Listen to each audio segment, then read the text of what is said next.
There's also emotional manipulation. Sometimes this is disguised as holiday spirit.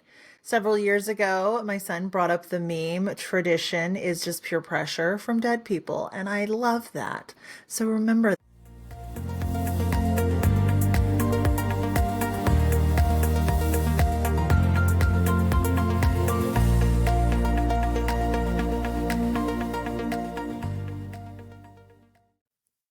Hey y'all, welcome back to the Glow Up Revolution podcast. I am your host, Megan Winkler, and today we're going to do something really fun. I got to get my script up here because I took notes.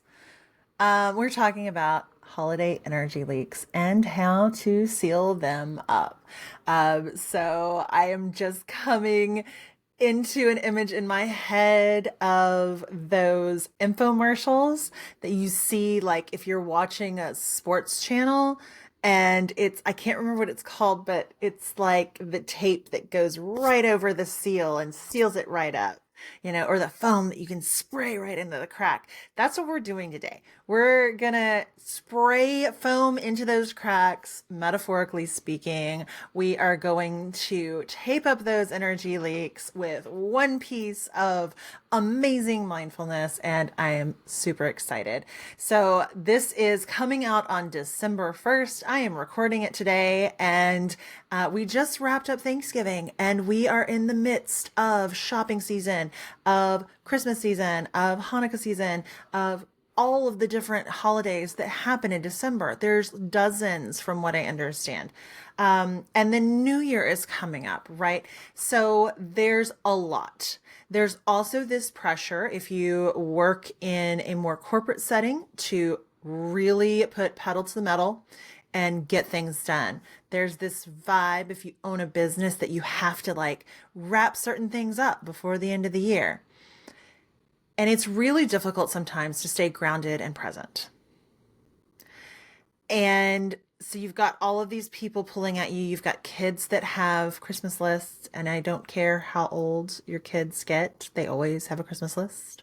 And you feel like your energy is leaking out in a dozen different directions. So you've got family obligations too, right? Social obligations. I don't know about you, but I've got like a lot of extra social events this year because organizations I am a member of like want to get together and hang out and have fun together. Loving it. There's gifts. There's overgiving of your energy, of your time, of your emotions. There's overthinking. There's overextending. And honestly, by the time mid-December hits, a lot of us are running on fumes or we're disappearing into ourselves and we're kind of in this burnout autopilot. So today, I thought it would be fun to talk about where energy leaks might be showing up during this holiday season for you, how people pleasing sneaks back in during this season, even if you thought you had it handled, and most importantly, how to seal up those leaks so you can actually enjoy the season and be present in a way that feels nourishing and makes really good memories as opposed to a way that just feels like you're just getting it done. You're just knocking things off the to-do list. Nobody wants that. I saw an interesting post going around, actually several of them, that said, growing up is realizing the magic of Christmas was largely built on women's labor. And that's so true. As women or moms or community leaders or even beyond gender, like if you are a person who is always there taking care of people, nourishing people, nurturing people, making sure people get to where they need to get on time, a lot of the holiday magic is also falling on your shoulders. So this is your permission slip to just say, you know what? Enough's enough. Sometimes enough is too much. And we're just not doing that anymore. So what exactly do I mean by energy leaks that happen by that overgiving, that over nurturing, that sort of things? They are subtle, little, even invisible places where your energy drains without your consent and sometimes without your knowledge. What it sounds like is it's just easier if I say yes. I don't want to disappoint anyone. I'm the only one who ever plans things. I don't want to ruin the vibe. I'll deal with it after the holidays. The holidays amplify these because everyone wants something from you. In fact, during my burnout period, I had my therapist said to me one day, clients will always want more. And I was like, oh. And while that is not true of every client, because my clients now are amazing people who have their own boundaries and who respect mine as well and honor my time and energy. There was a time this was not always the case. So if you feel like everyone wants something from you, including your clients, including work people that you don't report to, like just take that phrase, borrow that phrase. Everyone wants more. Everyone will want something more. And just understand that it's not about you having a problem. It's about the people around us are always going to want more. And that's okay. Like, it's just how it is. And like I said, I have a business now where, again, my people are so wonderful, respectful, mindful, intentional about their own boundaries, their own yeses, and their own nos that I don't feel this. But there was a time. And there was a time I worked in corporate where I was like, oh my freaking God, why do you keep coming to me for this? And God forbid you get known as the person who always makes the coffee in the morning. Because then, if you don't make it that morning or you come in a little late, you somehow upset someone that you didn't know had given you the responsibility in their head about you making the coffee in the morning. Oh my God. Where's Dolly Parton and Lily Tomlin and Jane Fonda when you need them? Anyway, on a more personal note, old family patterns get activated. Your boundaries start getting fuzzy. You allow people into your space that you would not normally. The racist uncles, the needy aunts, the loud cousins, the kids running all over. I mean, I've got friends who are child free by choice, and oh my God, they get around a bunch of little kids, and it's really overwhelming. They love their nephews and nieces, but it's a lot. There's also this cultural push to overdo and overspend and overextend. There was a lot of emails that came through over the weekend. Today is Cyber Monday. They're still rolling. I was part of that too. I sent out emails to my folks, but God knows they got one a day at most, and I skipped some days in there. Um, and yeah, it like I'm not gonna overburden people with messages right now because I know we're overburdened with it. My inbox is just overflowing. It's ridiculous.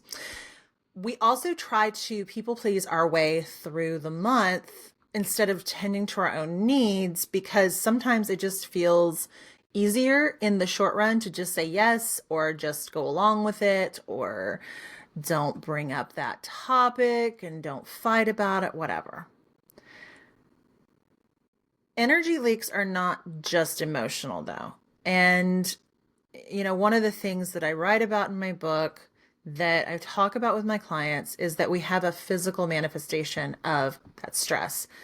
So that can feel like a little tight chest. It could even be like an anxiety attack or a panic attack.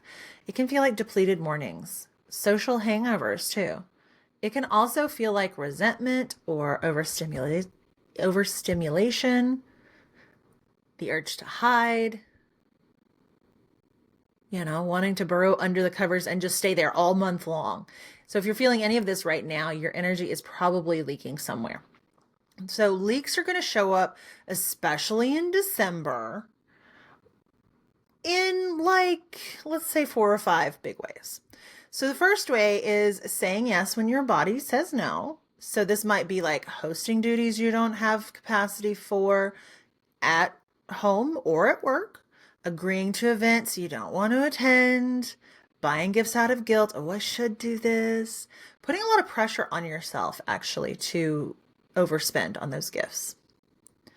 It could also look like allowing people to override your boundaries or just ignore them. Some family members will steamroll through everyone else's decisions because they think they know best.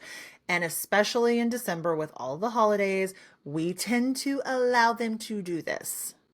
There's also emotional manipulation. Sometimes this is disguised as holiday spirit. Several years ago, my son brought up the meme, tradition is just pure pressure from dead people, and I love that. So remember that. And finally, people assuming your time is automatically available. People assuming that they can text you whenever they want and you're just going to drop everything. Or they're going to do all of these activities around, let's say, the Christmas holiday, and that you're expected to show up. And it's like, wait, I'm not going to dedicate a whole weekend to this. I've got a life. Thank you very much. But people make a lot of assumptions at this time. And a lot of times that oversteps or crosses your boundary. So there's a lot of emotional labor. Again, where's that magic of Christmas coming from?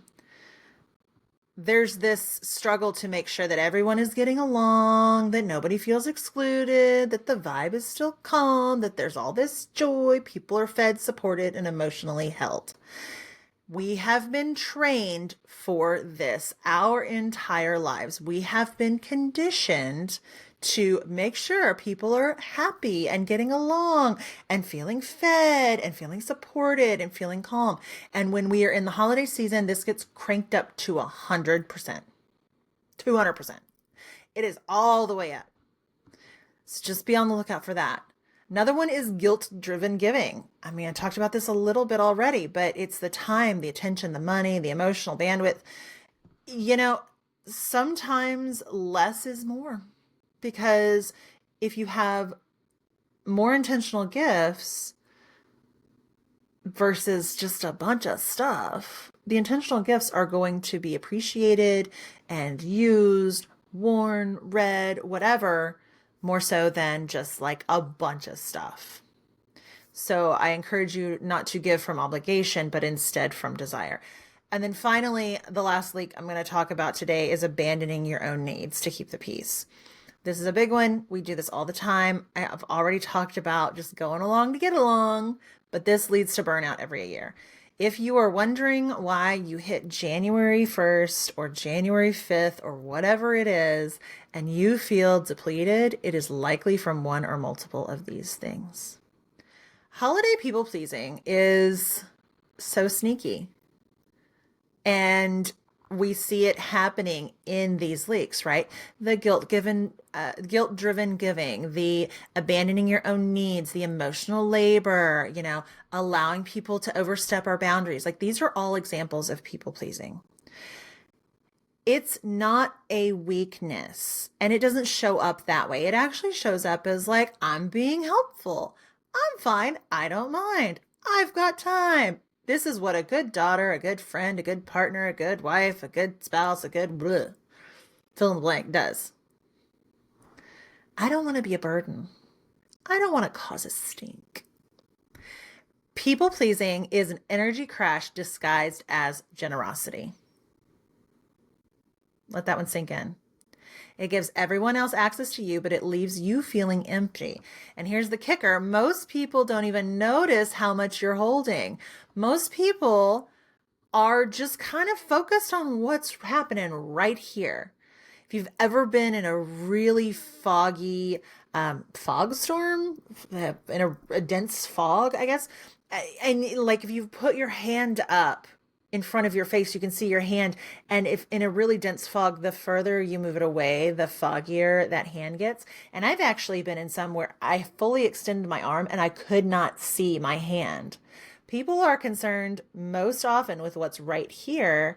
And a lot of people, especially during a stressful time of year like we have right now, and in a stressful calendar year like we've been in, they're not looking beyond about 5 inches in front of their face. They don't notice what's going on in your life. They don't notice how their request or a demand or an assumption of time impacts somebody else. Wow. So how do we set energetic boundaries this December? So 1, is creating a pause. Before you say yes to anything, pause and think about it. Put your hand on your body, on your heart, on your stomach, where it feels good, and just ask, do I really want this? Yes or no? And then do I have the capacity for this? Because here are the things is it's like sometimes we need to say yes to something we don't really want to do, right? Like, do I actually want to do this? No. But what does that mean if I decide not to, if I decide to do it? And do I have the capacity for it? Because sometimes that capacity part, and we're talking the energetic capacity, but we're also talking like calendar capacity, that will help you make that decision. Your nervous system is going to tell you before your mind does what you should be doing. Okay. Number 2 is the soft no. This is like your best friend this month. You could say things like, I won't be able to, but I hope it's wonderful. That sounds lovely, but I am at capacity this month. Or even something like, I'm choosing a slower December this year. Be soft, be clear, be kind, and be done with it. So that's a nice way to say no in a gracious manner. And never forget, my friend, that no is a complete sentence. So if that's all you got, that's all you got. Another boundary is a time limit. So you give yourself time parameters. So like if you have 3 different families to visit on Christmas Day, you say, I can only stay for an hour, or I can only stay for 2 hours, whatever it is. Or I'll join for dessert, not for dinner. Or I'm available after 3 p.m. or until 3 p.m. You know, if you've got like a friend that's like, oh my gosh, let's do a whole Friendsgiving or whatever, and that just doesn't vibe with you, invite them out for coffee on a Saturday morning. Just keep it short. Like you can still have these connection points without overextending yourself. Your energy stays intact when you do this because you're giving yourself structure. And especially if you think about it ahead of time and you set that boundary with yourself, you're more apt to stick to it. Okay. And then finally, you should set some sacred non-negotiables this month. And I know I use the word should, and I don't use the word should often, but this is my recommendation. Choose 1 to 3 things that you're not sacrificing this month. It might be something like your morning ritual, rest nights, therapy or coaching sessions, time alone, holiday traditions that actually feed you, whatever it is, these become your anchors and these become rest points in an otherwise really chaotic season. So I'm going to be sharing a fun return to sender and reclamation sweep over on Patreon. So you should definitely come hang out over there. But before I do, I want to share with you a 5-step process for repairing energy leaks. So if you just want more magic, head over to Patreon, just search for the Glow Up Circle, and you can hop in there. I'm going to give this to all of my paid members, and those memberships start at $3 a month. So, all right. So now for our final little bit for today's episode, let's go over a 5-step process for repairing your energy leaks. Okay. So step 1, notice the leak. Ask yourself, where am I feeling drained or resentful? Step 2, identify its root cause. So this drained or resentful feeling, is it through overgiving, obligation, a boundary issue, emotional labor, perfectionism, a fear of disappointing someone, aka people pleasing?